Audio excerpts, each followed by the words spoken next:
Ассалаумағалейкум, ардақты ағайын. Біз бүгін керемет күннің куәсі болғалы отырмыз. Бақыттар отбасының ұйытқысы болған Нұрғазы ағамызбенен Нағима анамыздың асқарлы 60 жасқа толған мерейтойын атап өтеміз. Ендеше сұхбатты, қалған той қызықтарын бізбен бірге болыңыздар, тамашалаңыздар.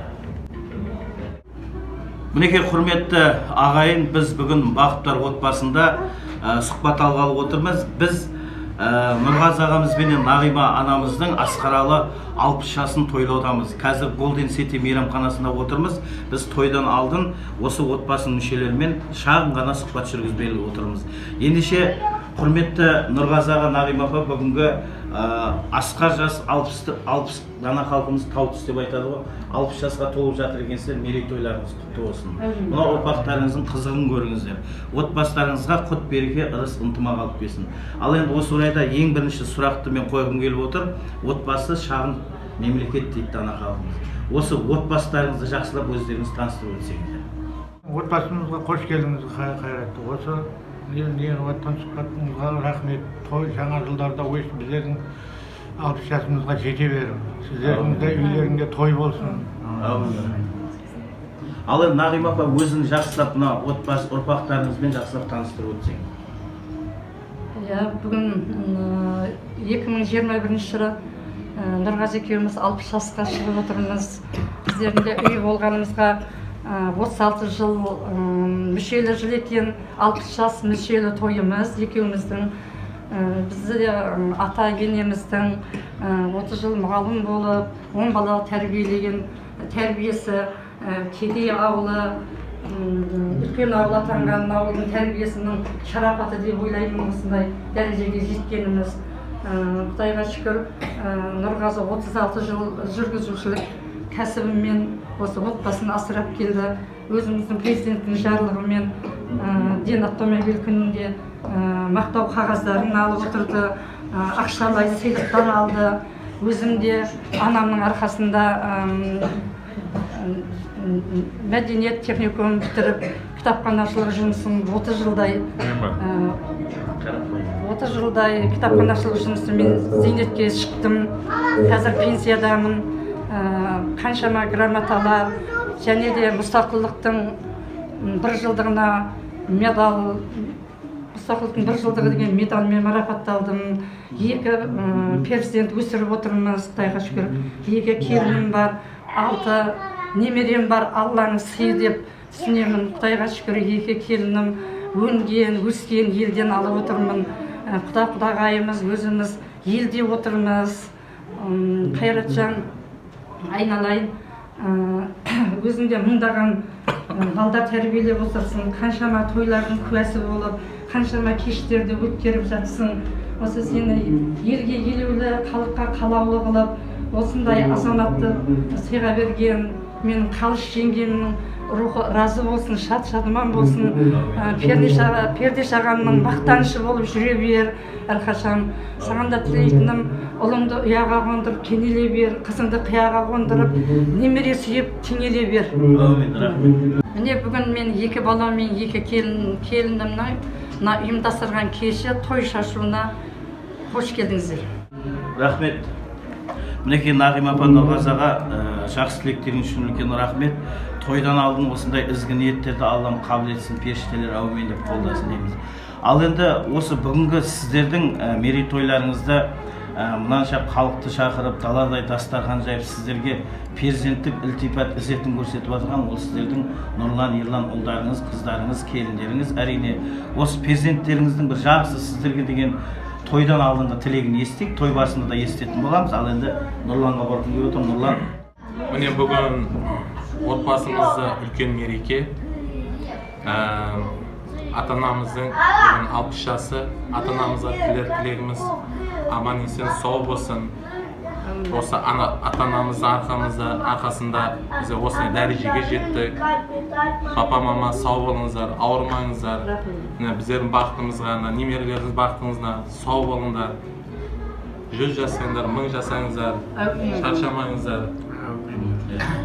Рахмет. Ал енді осы сұхбат ары қарай Ерланның да тілегін естігім келіп отыр. Ерлан, ата-анаң өзіңді перзенттік жақсы тілегін жолдасаң. Мына бүгін ата-анамыздың 60 жас мерейтойы құтты болсын. Осындай ата-анамыз бар екеніне әрқашанда қуанышты, ризамыз. Осы басқа елдің емес, жердің емес, басқа адамдардың емес, именно осы екі кісінің баласы болып туылғанына қуанамын. Осындай біздердің қазіргі деңгейіміз, жетістіктеріміз осы ата-анамыздың арқасы. Сол үшін ата-анамызға денсаушылық, өмірі ұзақ болсын, әрқашанда осындай үйімізде той болсын, 60 емес 100-ді көрсін, 100 жасында тойлай берейік, өстіп тойларда кездесіп, немерелердің алдында күліп ойнап жүре берсін. Сіздерге үлкен рахмет. Мінеке Нұрғазы аға, Нағима апа қазақ даналығында 60 жас кемелденген, мынау алдыңғы буын ағалардың жолын қуған, кейінгі буын інілердің, ұрпақ інілердің ізетіне, құрметіне бөленетін сондай кемел жас. Мінеке асқаралы 60 жастарыңызға қоса Аллам 70-тің желкесіне жетіп, 80-нің сеңгіріне барып, 90-ның төбесіне жетіп, Жамбылдың жасына жетіп, ғасыр жасауларыңызға біз тілектеспіз. Әрқашан тойларыңыз, жақсы ниеттеріңіз жалғаса берсін. Қалған қызықтың барлығын той барысында көретін боламыз.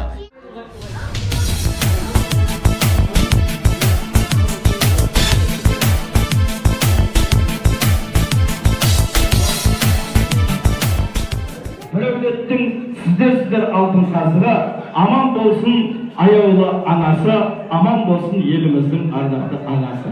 Ал ендеше қадірменді ағайын, барлығымыз орнымыздан тұрып, шапалақты ұрып Нұрғазы ағамызбенен Нағима апамызды ұрпақтарымен немерешілермен бірге, ұл қыздармен бірге.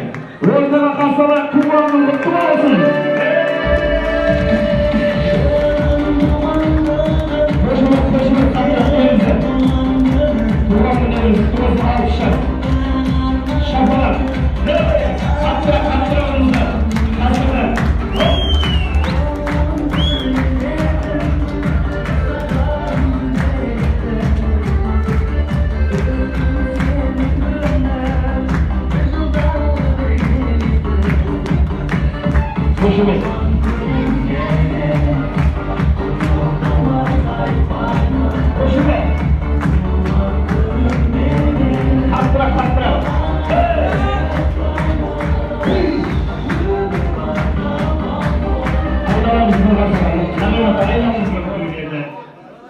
Мен осы Нұрғазы мен Нағиманың құдасы ретінде, әлі құлақтасы жан жорасы есебінде сөзге шықтым. Сондықтан бұл жерде тойға бөтен адам келмейді ғой, қайраттар. Осы тойға тілектес, жүректес жиналып отырмыз. Сондықтан осы той барлығымыз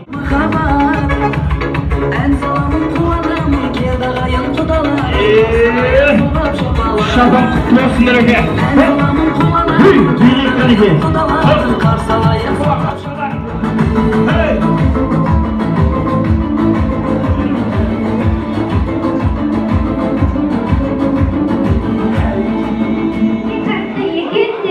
бетіңді ашып көрген күн құтты болсын туғаның.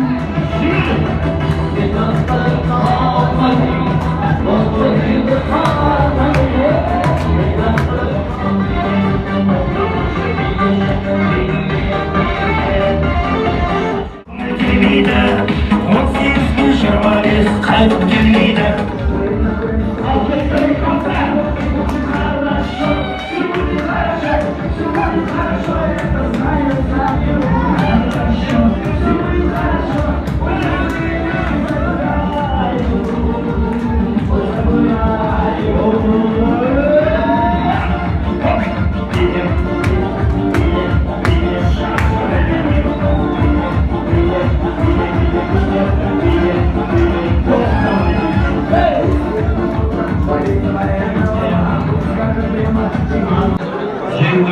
Жеңілмен Нұрғанның қызметтерінің рахмет.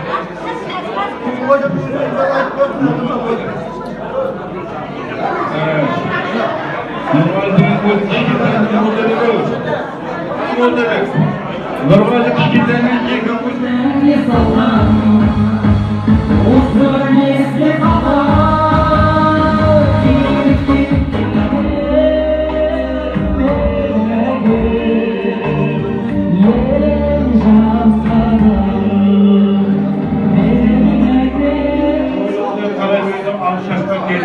болсын.